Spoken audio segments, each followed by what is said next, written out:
So hello out there. Good morning, good afternoon, good evening, wherever you are joining us from. We are so happy to have you here today. I am so excited to have this powerhouse panel of industry experts who I'm lucky enough to call my friends. And I'm so excited that they said yes when I invited them to join me today for the 2022 Mid-Year Career Trends Summit. We did this back in January, and a lot of people watched it live and watched it on the replay. And so we're back together again, and we're going to be talking about some of the things that are, sort of happening now, and, my panel's predictions for where things are going to be going. So before we get started, Hannah, why don't we start with you, and then we'll go Lisa and Mark. If you could just tell anyone who doesn't know you a little bit about you and what you do. Yeah, thanks, Annette, for having us. I'm really looking forward to our conversation. I love our peeps here. My name is Hannah Morgan. I have a website called careersherpa.net, and I really enjoy helping people understand how to look for work better. So often people are thrown into a situation where they're forced to look for work, and they don't know what they're supposed to do because it's changed since the last time they looked. So I provide advice and counsel and information to help make that process easier. Thank you. Lisa, you want to jump in next? Oh, sure. I think I was going like clockwise, and Mark was next in my book. So sorry for that. Sorry for the delay. It's all good. Hi, I'm Lisa Rangel, Chameleon Resumes and Job Landing Academy. Our company, Chameleon Resumes, typically works with executives and helping them find their next well-paying, fulfilling role faster. And through Job Landing Academy, we have resources and templates and books for the DIYer who wants to be able to land their next job faster with premium resources. So I'm honored to be here, Annette. Thank you so much, my friend. And I'm honored to be alongside Hannah and Mark. Okay, but wait, I'm sorry, Lisa. We have to give Lisa a high five for 13 years of being in business, Chameleon Resumes. Yes. Thank you. Yeah, that was yesterday, 13 years. And I always forget every year. And our business manager was like, we're not doing that this year. And we didn't. So thank you, Hannah, for helping. You're welcome. Yeah, I'm Mark Anthony Dyson. You can just call me Mark, for those of you who are just figuring out what to call me. My site is thevoiceofjobseekers.com. I write a lot, I talk a lot, everything job search, careers, and anything that's related. And I just like hanging out with my buds here. And really, I really do. I've known Hannah and Lisa for more than a decade. So, in fact, when I was coming into the blog sphere, they were already here tearing it up. And I was like, okay, where do I fit in? But yes, we've been around. Now you lead the pack. I don't know about that, but okay. Well, this is going to be a freewheeling discussion, as it was the last time we were together. Please do say hello if you're out there in the audience. Say hello. Let us know where you are joining from, so we know that this whole setup here is working. So, the first topic that we're going to be talking about is, the Great Reshuffle. It was the Great Resignation, then it was turned into the Great Reshuffle. And the last Bureau of Labor Statistics job openings and labor turnover report, it came out in May, showed that 4.4 million people quit their jobs in April. So it's still continuing, although layoffs and, discharges was down to like 1.2 million. Now, I have had personally recruiters tell me that they are having to refill positions because they place a candidate and the candidate leaves before even the 30 days or 60 days is up for them to get paid. So they have to replace them. And so, this whole, shuffling around, people laid off, started a new job someplace else, et cetera, et cetera. And, we are going to talk a little bit also about the priorities of candidates and job seekers changing.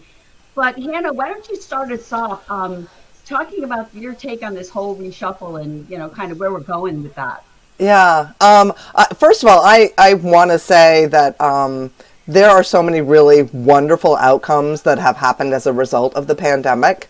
The fact that, we're starting to see increases in salaries, the fact that employees feel empowered to make a change, the whole remote work possibilities, all of these changes are really empowering for the employees. And I think that COVID forced a lot of us to reflect on, is this the life that I want to lead?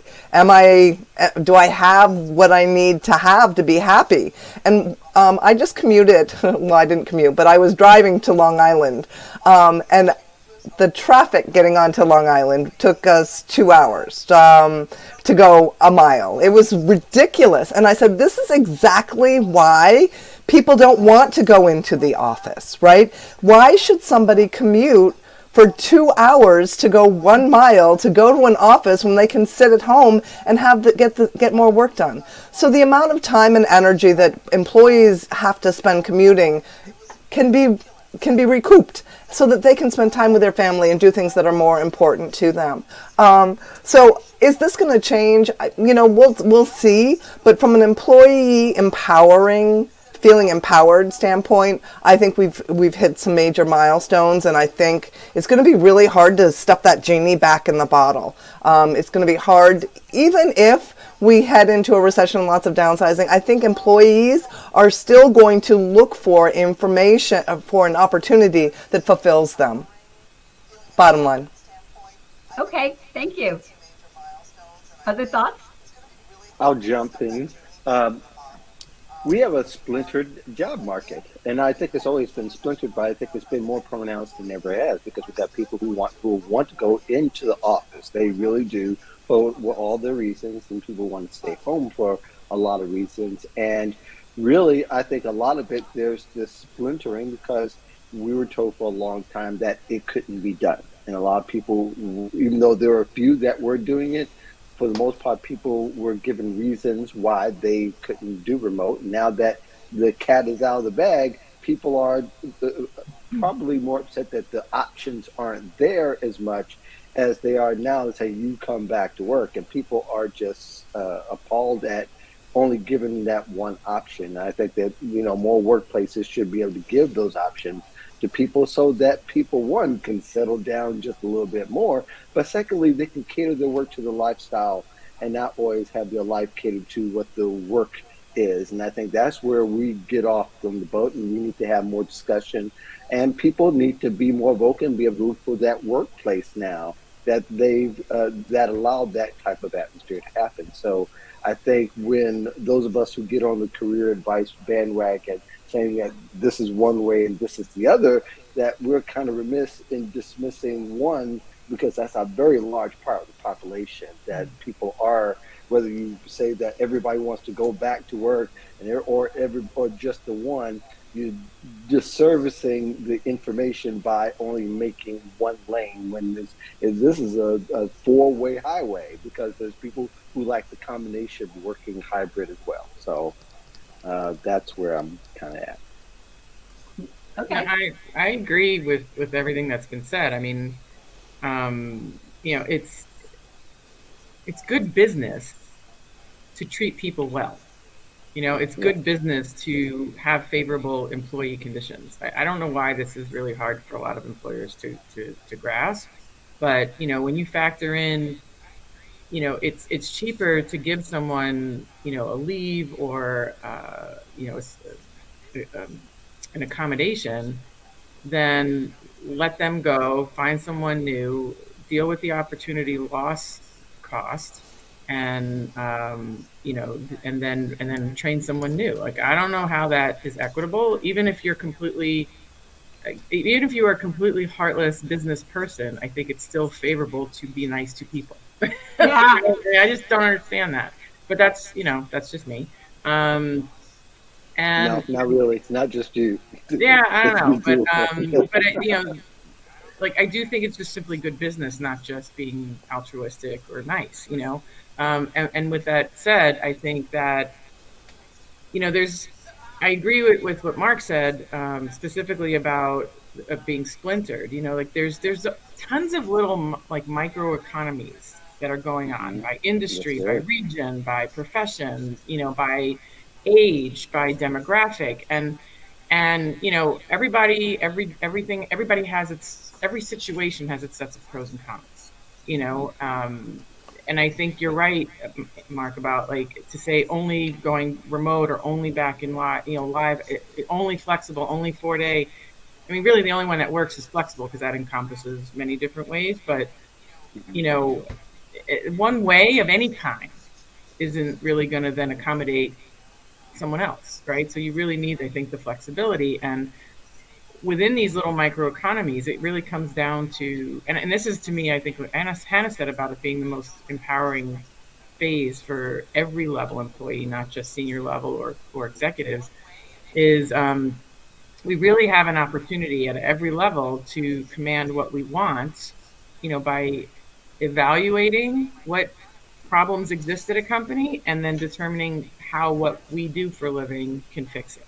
And if that match can be made at any level, then that's the little microeconomy every person needs to worry about and not necessarily pay attention to the statistics that are put out in the news. I think they've just got to worry about what they bring to the table. It's like an individual SWOT analysis, right? Like an individual analysis, and then come up with your own marketing plan. And that really can overcome whether things are great or whether things aren't great. Yeah.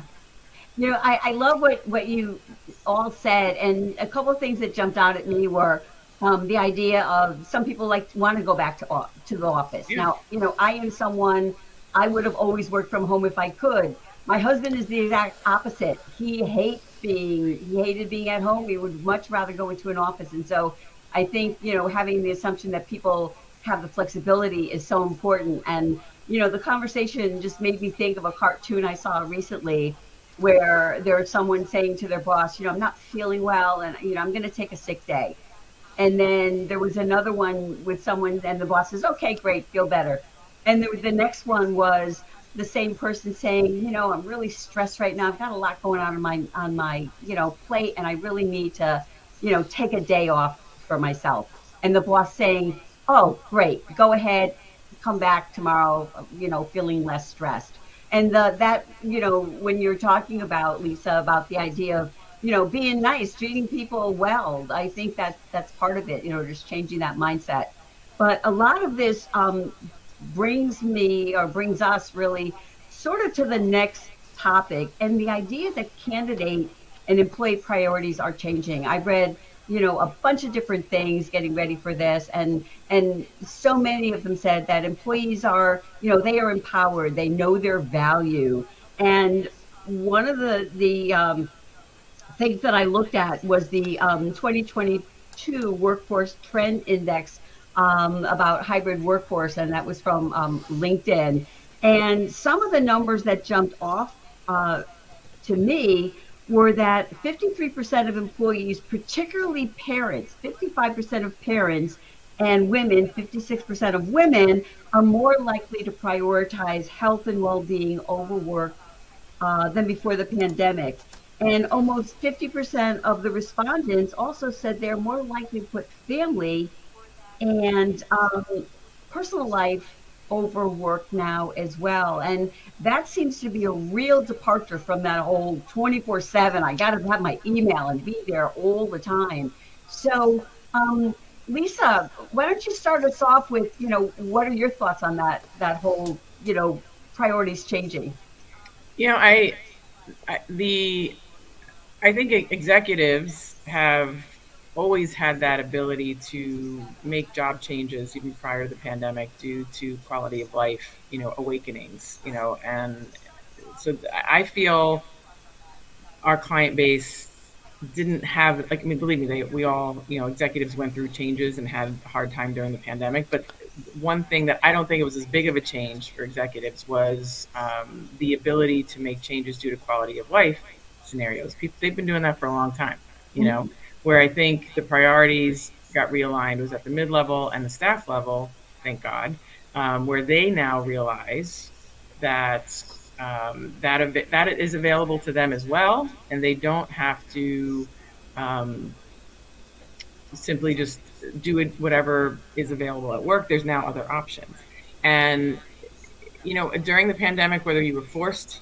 to do work that you didn't want to do, forced to be home if you didn't want to be home, or you chose to be home, um, you had this awakening of, I don't need all the things I need that I think I need normally, and I don't need to do the work to get all those things that I think I need that I really don't need.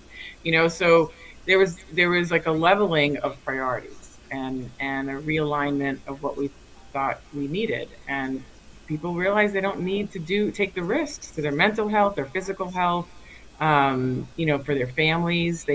And many of them didn't have the choice, and they had to leave the workforce to either tend to kids' online school, or because they couldn't go to a job that put them at risk to bring home the virus that to someone else within their family that was compromised. So I mean, there's so many reasons that led to a universal realization of, our health and our both physical and mental and our family's health is really the biggest priority, and everything else supports that.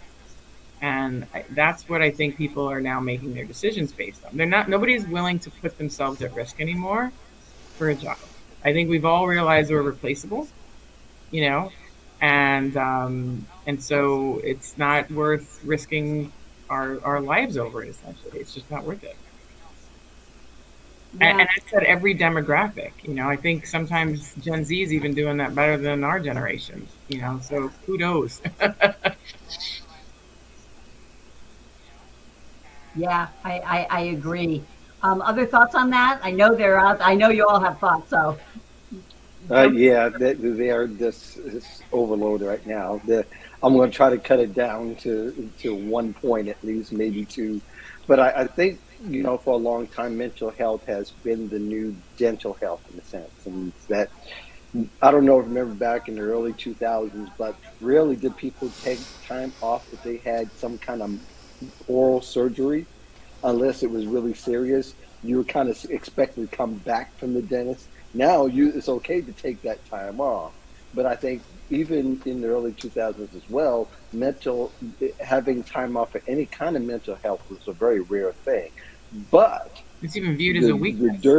But the dirty little secret is that there were insurance companies that had mental types of disabilities, even short terms. Well, it's particularly for people who had tragedies, and that took a little rise right after 9/11. So it's been there, but people are just now in the past couple of years being able to tap in, but nobody knew because that wasn't it. Only reason I knew because of a couple of situations that I was involved with as a manager at that particular time, where I wasn't told what that was. I was shielded from that information, but I was able to glean from the reasons why those things were available. But I think people can also tap into their insurances and maybe even ask in the company that they're planning to go into what type of insurance they have. They can investigate if insurance has that kind of, if that's something that's going to be a need, or if they see as a need or ongoing need going forward. But I think overall that the well-being outside of a physical well-being is the object of desire these days, and people are foregoing some of those sexy salary raises that we hear about all over the social networks for something that will accommodate their well-being and mental health instead of getting that back in cash. But I think that's a very smart move in making it viable for everyone and everybody can have access to. Yeah, I hear that too. I read a lot of statistics where money is not the number one priority any longer. So you're nodding, Hannah. So No, it's absolutely true. And I was going to say, sort of the whole attitude about work has shifted, sort of very much along the lines of what Lisa was saying. At breakfast this morning, we were talking about vacations, and my son said to us, "I never want to work for a company on the 4th of July. I won't take a job that makes me work on the 4th of July." And my husband said, "Well, I always had to work on the 4th of July. You should just suck it up and do it." And I said, "Wait a second. If he doesn't want to work for a company that makes him work on the 4th of July, that's his choice. Just because you had to doesn't mean everybody forevermore has to." So I think that the younger generations learned a lot, just like we learned from all of our parents being downsized, that were victims of the IBM, corporate downsizing and moving. We saw that happening, and we adjusted, hopefully, like a lot of us adjusted how we managed our careers because we realized we were dispensable. Yeah, don't tell Mark Miller that, but for different reasons. But our friend Mark Miller has experience with IBM, and you can go listen to his podcast if you want to listen more about it. Yeah. But I think, I think one of the things is that the cat is out of the bag. Is that all these years of being told you can't, and now you really can, and people are pushing back on everything because of the lack of trust. And I think, and that there's a disparity to Lisa's point earlier that, executives always had the accommodations and everybody else being told no. And when we all went hybrid or remote, then you say, oh, so this is possible, except some of you can and some of you can. It's like the meme with you're walking with the girl that is named You Can't, and then the other girl going the other direction has a big butt, so to speak, and he goes, ooh. And then I think that's what it is. That they see the peers doing it, and they see other people that are doing it, and yet they're going to leave that one to go to follow the one that says there are exceptions. So I think that's where people are kind of jumping off at. And they're kind of letting everything else that they felt about the workplace be known publicly. And I think we're seeing a lot of that. And that's a very natural reaction where we do get to the point of overreactions.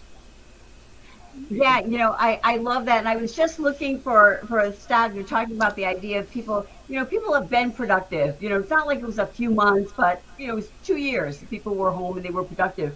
And one of the things I read in that same report was that 38% of the respondents, they wanted to know if they have to go back to the office, when do they have to go and why do they have to go? And not just like, okay, whatever you say, boss, kind of thing. And so, we're going to talk more about the whole hybrid and if I could clarify, when I said but, I mean that as kind of the preposition conjunction. I was hoping people would catch on. I know somebody's going to go back and say, man. No, that's what I really meant in a roundabout way. Well, no pun intended with roundabout either, right? Okay. Mark brought up a good point.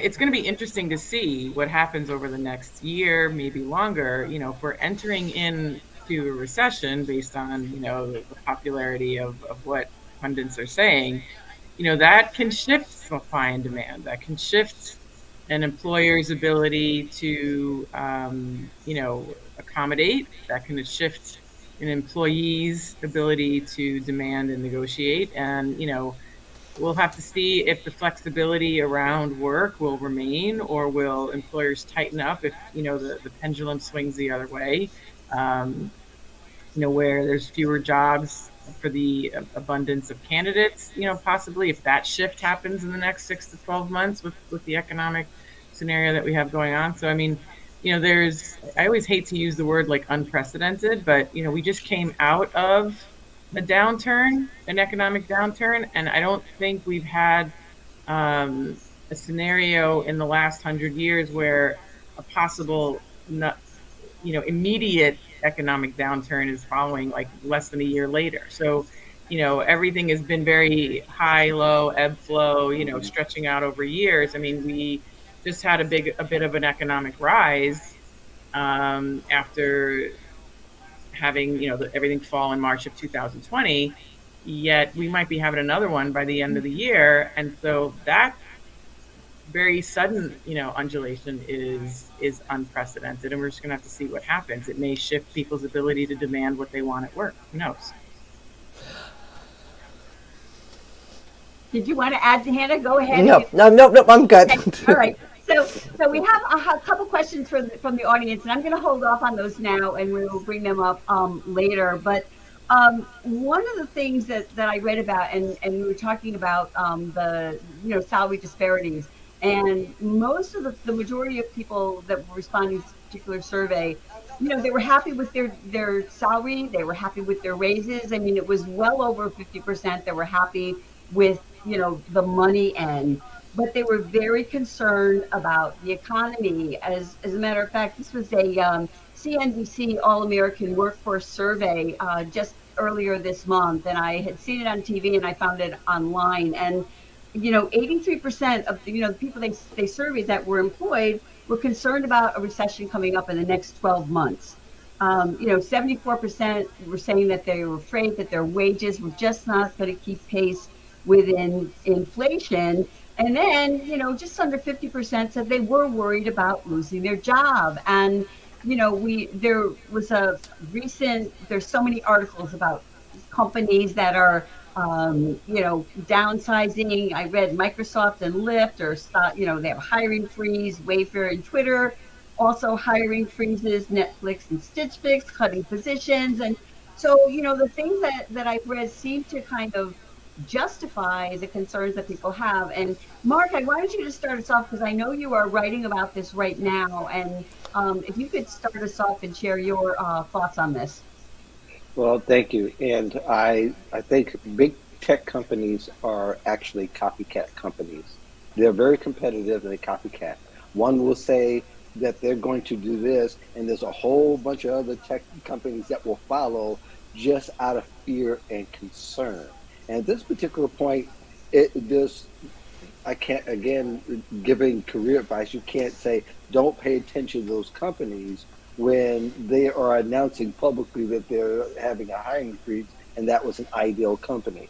So I don't want to say that, but I do say that people really need to take a look at their industries and be tuned in to what's going on there, because that will tell you the story of what you'll need to do. There are industries that are hot. And we talked about a splintered job market where one is hot and one is kind of on a pause and a slow grind to a halt almost, to where you have to really have some kind of intelligence. And that's where I've said over the past couple of years, you all know that I've said it ad nauseum, that job search is a lifestyle. So if you've already or you kept your network up, you've done some professional development, and all those things are related to your industry, then you won't have a problem navigating and hearing all these announcements. But on the outset, if you don't have enough information, you're hearing hiring freeze, then people freeze. They stifle and they wonder what they should do, when really all that intel is a lot deeper than just hearing a whole bunch of headlines. So I think that when you talk about the hiring freezes, that's where people need to be educated and be educated well, and even for them to do all the work that we want them to do. And we've been saying it for years, but we always have those group of people who've been, with their head down and been working. All of a sudden they hit with all this information. But there are opportunities, even if people announce what a hiring freeze is. A company may say that we are a hiring freeze, but for these positions only. That doesn't mean they're not hiring at all. Right. And that's where people kind of jump off the train and say, oh, so-and-so's not hiring. That's not true. And you can casually get that information and be misinformed and be misled or down the line.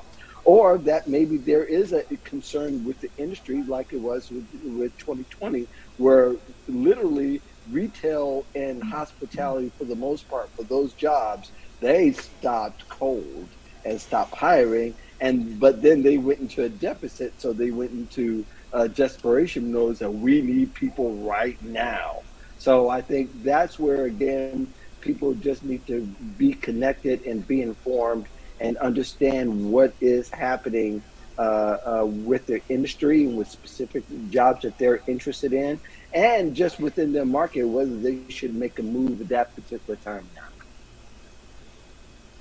Yeah. I want to emphasize a point Mark made. There is hiring that happens at companies who announce downsizing. I mean, like that's to me like one of the biggest things that people just go, but you know, when those announcements are made, some people that are not being laid off get scared and leave. And then there's openings that need to be refilled. There's interim roles that need to be done to help transition, you know, either divisions or products, or you know, from a place of either being, you know, acquired by another company or sold off or wind down or anything to that effect. So a downsizing exercise creates other opportunity. And, you know, I've even had clients interviewing as announcements are being made about freezes and downsizings. And, you know, you just negotiate different security elements into the contracts. And this is, again, at even like a mid-level. It doesn't always have to be at the highest level. But, you know, you put some either bonuses in place or guarantees in place, and as being the last person in, you know, so you're not the first one out or things like that. And there's still hiring that happens. Like every opportunity that is talked about in the news generates an ethical opportunity, right? Now, whether it's right for you or not, or you have the right skills for it or not, is totally up for discussion. But every scenario garners opportunity. It's just a matter of how, when, where, and why. I think when we look back at the last couple of years and those companies that were growing really fast, it was really in the tech sector and some specialty areas. They got big really quick, and they aren't necessarily confident in the economy moving forward, so they're going to shed or put a freeze on. So my advice always has been, absolutely agree with Mark and Lisa, even if a company is downsizing or they have a hiring freeze, that doesn't mean it's universal throughout the whole organization. There are pockets of places that might be hiring.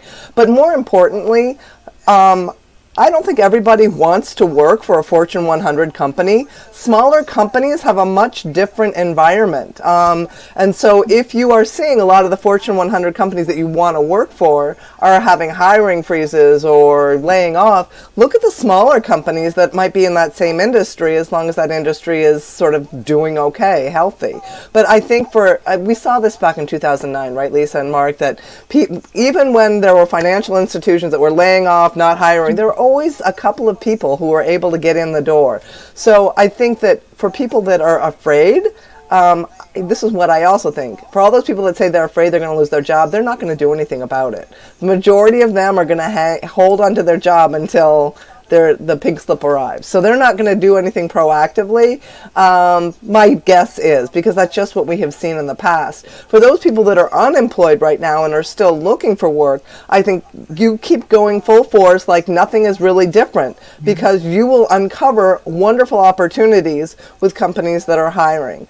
My concern for people who decide they want to leave one company for another company at this point in time is, if you're the last one hired, you're also more likely to be the first one let go if they're doing a downsizing. So unless you're in a really horrible situation and you can't stand it anymore, I would wait before making a move unless it's absolutely perfect for you, just because we don't know what's going to happen over the next 6 months.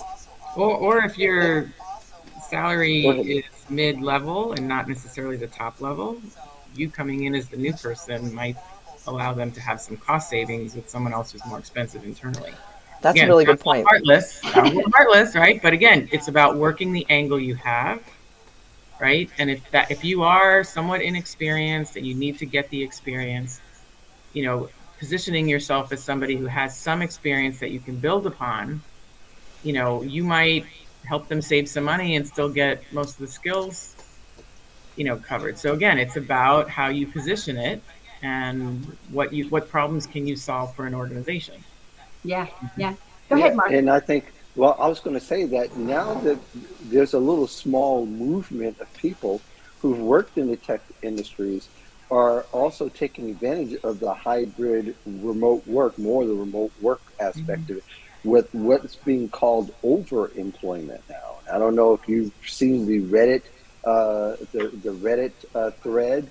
It's quite long. It's quite, but there's also on if you look at Twitter, you'll see a bunch of people looking at it as a viable strategy to kind of mitigate all of the craziness that's going on, meaning that they're working at home remote and they have two computers, one for one company, one for Yeah. another. They're not just overworking like in the past to make up for to make ends meet. They're overcompensating in fact and profiting for the fact that even if you're married, you and your wife both have two jobs that you're working, and that you have a life afterward because you're doing those from 9 to 5 in many cases. So those people have found a way to take advantage of the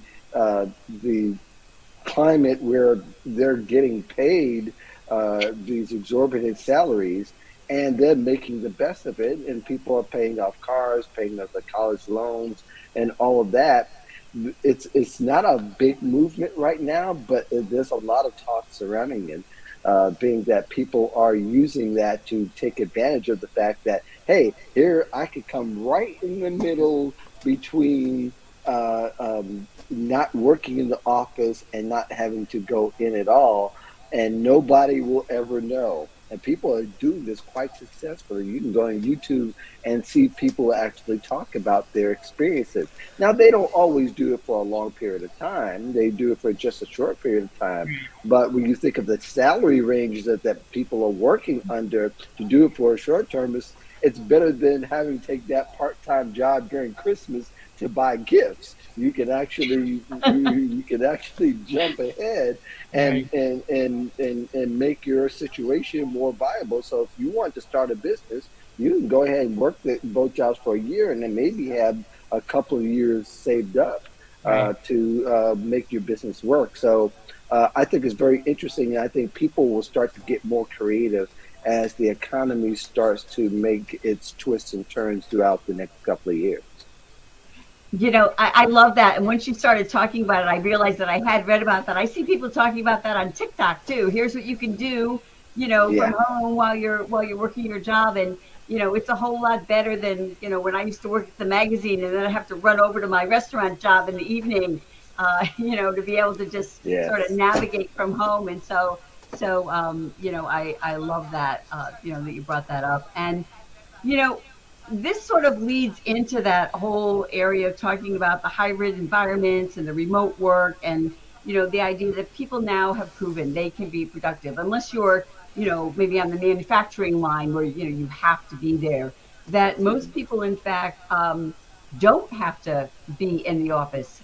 Although, we're hearing all these things about employers demanding they come back.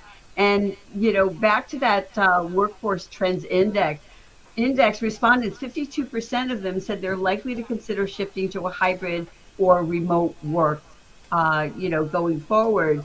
And they also, I read that remote hybrid opportunities have increased. It was 1 in 67 in 2020. Now it's like 1 in 7 in 2022. And some information from LinkedIn, they said that remote jobs got 2.6 more views and 3 times more applicants.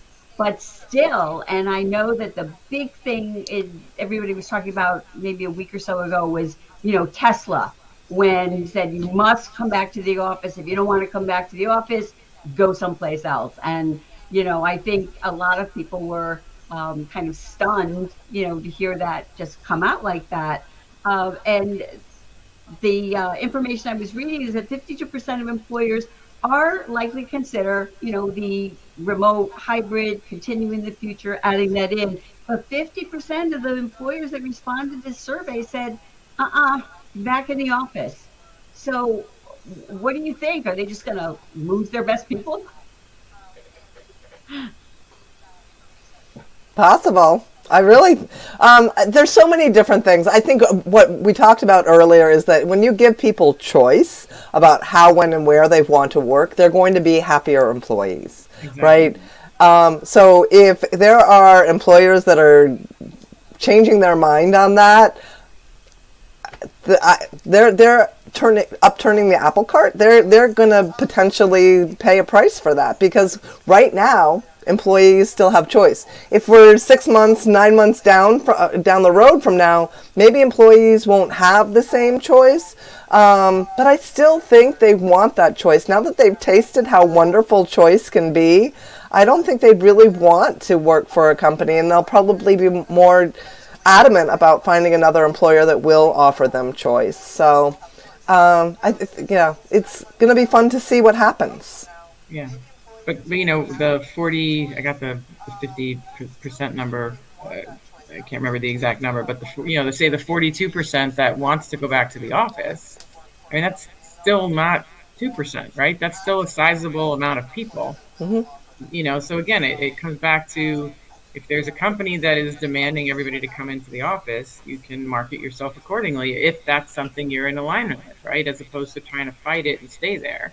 Lord knows there's 58%, or again, I think I got the number not precisely right, but you can go find the 58% of the employers that are entertaining hybrid and remote, right? So I think there's never been more of a time to go find what you want. You just have to accept the fact it may not be where you're at, instead of trying to fight it, and it's definitely a lot more flexible across the spectrum than it ever has been.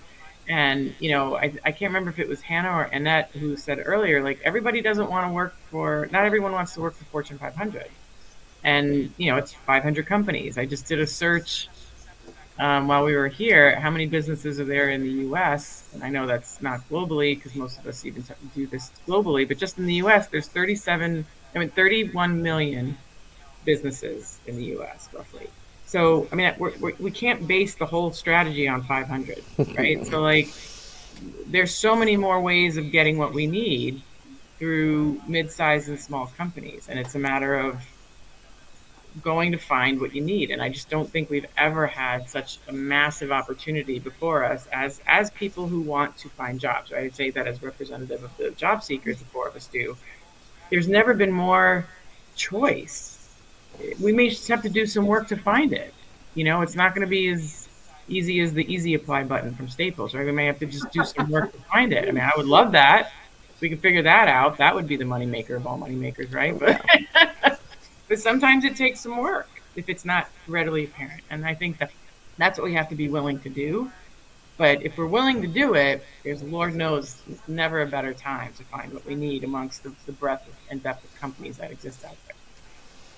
Yeah, I think that you hit something that's very, very important. I think it's been said in the past few years, but I experienced this personally because mostly the clients I have are business clients, and they have companies that, the ones that I write for, and half of them are overseas. Half of them written for one in Germany, written for one with the editors in Austria and Netherlands and all these different places. All that to say is that one good way for U.S. workers to find a remote position is find one that's working overseas. Yeah. So you can get that remote opportunity. I mean, and really, truly, the way they work over there, they don't care about anything you're doing during the day, so to speak. I mean, I work freelance largely in part, so that's a little bit different. But having said that, that your opportunities do open up when you're looking outside of the aforementioned companies that we all talk about, the Twitters and all those in the tech spaces. And I think people have to really start to spread their options a lot wider, because there are more opportunities out there that we just narrow in on what everybody tends to focus in on, and we think those are the only companies. And I understand it's easy to get seduced by what these companies have offered in the past, but I think you're missing the opportunities that you can create for yourself, that's what it's all about. It's, if you're making job search a lifestyle, Is not just always looking at lifestyle, but is now that your job could be incorporated, or depending on how you look at your lifestyle, could be incorporated in your job to make it a whole lot more viable to have the kind of balance you want in life. Lisa, did you write something about how it's more challenging for people who are working remotely to get visible or get promoted within an office? Did you write something or just comment on something like? I definitely didn't write it. I may have shared something on Twitter. Yeah. And I feel like Donna Spey may have shared an article about that on Twitter. I'm not Because sure. that's a really important thing right now. You know, if you are choosing, or your employer is one that is allowing you to work remotely, what actions are you going to take to make sure that you are visible to your boss, so your boss knows what you're doing, so that you can get a promotion and hold on to your job? And the managing up and the, communicating your activity and your accomplishments, that in and of itself now is a skill set. Like, how do you create water cooler conversations if you're all remote and nobody's walking by the water cooler, right? So, like, it's being more deliberate. It's not waiting for it to happen in happenstance, because it's not going to. Everybody's sitting remotely in their own little computer, right, room. Mm-hmm. So it has to be a deliberate skill set. Like, I'm going to email somebody every Friday. I'm going to request a meeting every so-and-so period, or every such period. I'm going to reach out to 3 coworkers a week and try to set up coffee meetings. And we talk about just life, in 15, 20 minutes. And if it goes longer, great, but you have to be deliberate about this if you want the luxury of working from home. That's the trade-off. Like, it can't just be like, well, they should know what I'm doing. It's like, well, that Right. wasn't good advice when you were in the office. It's absolutely not good advice when you're outside the office, right? And if your company is one that is thinking about making a reduction in force, right, you definitely want to be taking those steps, if you haven't already, to be building those relationships so that people know what the work is you're doing. So that's sort of a... Exactly. Yeah, I was just looking here to find if I could look at the statistic, but if they were talking about culture also, as far as a hybrid environment, and of these respondents, it was about 25% said that they were establishing a meeting process for people who are remote to really be part of it. And so I think that that can make all of the difference. Annette, I was gonna, if it's okay, or maybe you plan on doing it soon, but Marcello had a really great question about. Yeah, I'm gonna bring it up right now, actually. Right. I know we were getting to the close there. I was just like. Yeah, no, I didn't forget. So, Okay, good. Sorry. I messaged you back that I was going to ask the panel the Oh, question. awesome. All right. No, we were just having such a good chat. I just figured I'd make sure. So his question is, why should anyone be loyal? And he wants you all to explore that question. Let me say this, because I've written a number of times about sentimentality, that people shouldn't be sentimental about companies they work for, and very often people get sentimental as soon as they have one interview with a company. It's like, no, don't do that. Don't become. It's like becoming sentimental off of one date. It's like, you don't know who that person or that company is. They may turn on you all of a sudden. Things can go south very quickly, and that you should start, dating jobs, and you should start dating companies. And I think you can do it even while you're with a company, and it's not really legally called infidelity. But all in all, though, I think the point being is that, no, I think loyal is a bad word to use. But I think people, it's not the right kind of texture for having these conversations, because we know companies can turn. It wasn't that long ago that Coinbase says, we're doubling our workforce, and everybody went, yeah, and they came back and said, oh, we're rescinding 300 offers. Ooh. And it turns just that quick. This was just January. Now in May, they said we had to take back 300 offers, and that's terrible. And then they had to email other employees to tell them, yeah, you're going to be laid off. I mean, this has not been pretty at all, and is, for the most part, overall, in my opinion, it's been ugly The whole process is all the way through. So I think, yeah, people need to rethink the way that they think about companies, and that word loyalty is becoming obsolete when it comes to and being referred to companies. Yeah, I haven't known anyone since my dad who spent his whole life at one company that has had a job like that. I mean, those days, those days are over. And I just, every time we talk about rescinding of offers, when I was working as a recruiter for a little bit, I had a candidate, and she interviewed with the company, and they absolutely loved her. This was in the New York metro area, and they were so excited, and they were going to offer her the job. They were going to fly her to headquarters for just the formality of her meeting a few people there. And she's waiting over the weekend, and the flight information, travel information doesn't come, and we find out on Monday that they decided they're not going to move forward. And that was just in a regular rolling along economy. So, you never ever know, what's going to be happening. I don't necessarily have a problem with the word loyalty, but I think where a lot of people make the mistake, and I've been guilty of it myself, in the past, is we put our future in the hands of someone else, and that's what we can't do. Like we always have, and my mom would be so proud of me that I'm re-quoting her, and it's not her saying by any means, but she used to tell me this all the time as a kid, and I didn't really get it till I was an adult. This too shall pass. Well, that includes the good stuff too. Like whether it takes 2 months, 2 years, or 20 years, at some point things end that are good too. And we have to always keep that in mind. I mean, 4 of us here have been around, not to date anybody, but we've been around for the 2008 and 9 recession. We've been around 2001 recession.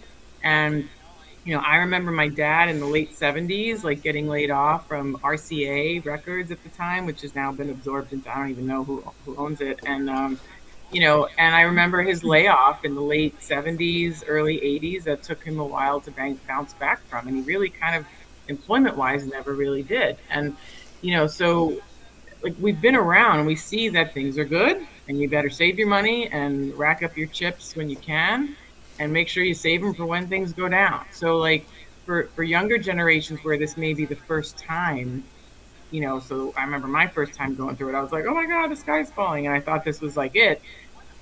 Everyone before me knew of other scenarios that this happened. So I think we just have to not put our hands in other people, put our futures in other people's hands. So like in such a relinquished way that it's just wrong, because we're setting ourselves up to be disappointed. Well, humans crave stability, right?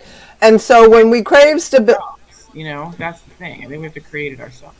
Right, absolutely. And that's the most important message. I remember talking to people out of college, and they're like, I'm looking for a stable job. I'm like, you own your own stability. It's career stability. You create it and own it. You don't put that in the hands of a future employer.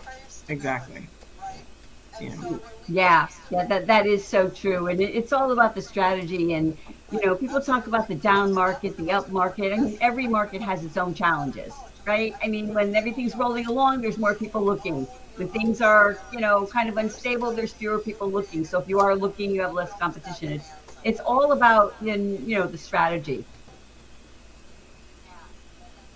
So, I want to thank you all. We are just about at the end of an hour, and I want to be respectful of everyone's time. But I would like, before we say goodbye, to, have each of you give, number one, some final thoughts on kind of what's going on right now with all this career trends, what your thoughts are, and also if there's anything that we didn't discuss that you think might be important to say, that would be fabulous as well. So this time, Lisa, we will go clockwise. We'll start with Hannah and go Hannah and Mark, and then have you finish up. So steady it goes, or whatever. Hold your path for a while, see what's happening, and adjust accordingly. So whatever it is you're looking for, whatever it is you're doing, don't change that yet until you're given a reason to change.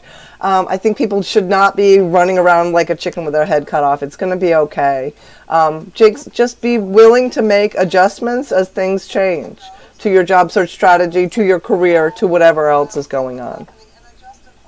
Yeah, I would even piggyback a little bit off of that, Hannah, because you're talking about adaptation, and that's really the name of the game in part, adapting to whatever was going on in your industry. If you don't have the industry, you're going to have a little bit more confusion than everybody else because you're kind of looking at the broad and trying to say eeny, meeny, miny, mo. And I'm afraid if you're doing that these days, you're prolonging your job search instead of having one focus. And even if you're just going ahead, forging ahead at full speed, at least forge ahead on one or two things without having to break the bank. And I'm not saying that's the hard, fast rule, but for the fact that if you're hedging your bets and you're wandering around in a holding pattern, you're making a big mistake because it just prolongs your job search. I would, in addition to all that good advice, I would say whatever you're afraid of, face it. So if you're afraid of getting fired or afraid you might get laid off, pretend you already are. Pretend you're fired today, pretend you're laid off today, and what's the list of things you would do? Create that list and start doing it slowly while you're working.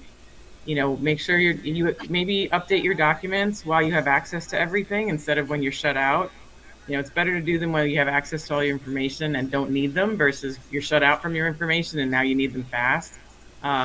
Network with people. Don't have lunch at your virtual desk or physical desk all the time. Make sure you have some conversations with people you haven't talked to in a while. Just take care of yourself. Both physically, mentally, career-wise, and just do some work proactively. So if you do need it, it's already done instead of that scramble. And I would honestly, humbly say, never think it can't happen to you. Yeah, yeah. Well, I thank you all so much, Hannah, Mark, and Lisa. Thank you so much for saying yes when I asked you. I hope you will come back yet again so we can Always. have another conversation because it's such a treat for me and so beneficial to the people who are watching it now or watching on the replay later. So thank you so much for being here. Thank you for everyone who came to this special event, and we'll be seeing you again.